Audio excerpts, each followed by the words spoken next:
کے خزانے سب دکھنے لگ گئے، کہاں کتنا سونا ہے۔ وہ اس طرح سے کھودتا تھا اور سونے کا مالک بنتا چلا گیا، اتنا بنا کہ وقت میں اس سے زیادہ مال کسی کے پاس نہیں تھا۔ پھر اس نے ایک بار اعلان یہ کر دیا کہ اب میں جو ہے سارے دنیا کو پال سکتا ہوں۔ اس وقت ایک درویش نے آ کر کے اس سے کہا کہ شداد، تو اپنے مال سے زکوٰۃ بھی ادا کیا کر، فقراء و مساکین کو بھی دیا کر، اللہ تعالیٰ تجھے جنت عطا کرے گا۔ اس نے کہا کون سی جنت ہے؟ جنت کیا ہوتی ہے؟ کہا جنت عالی شان ہے، رب تعالیٰ کی بنائی ہوئی، جس کی ایک اینٹ سونے کی تو ایک اینٹ چاندی کی، زمین زعفران سے بچھی ہوئی، بہت خوبصورت جنت کا نظارہ ہے، اگر تو خیرات کرے تو اللہ تجھے وہ بھی عطا کرے۔ اس نے کہا مار کر کے، ٹھٹا مار کر کے کہا ہے ایسی بھی کوئی جنت ہوتی ہے؟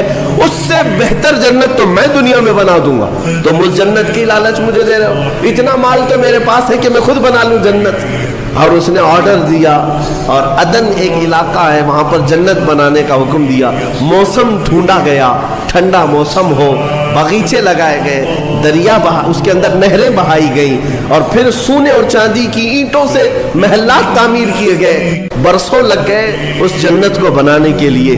پھر وہ وقت آیا کہ جب شداد اس کی اوپننگ کے لیے اپنے گھر سے نکلا، اپنے گھوڑے پر سوار ہو کر، طاقت کا نشہ، دولت کا نشہ، غرور کہاں لے جا رہا ہے؟ دنیا میں جنت بنایا ہے۔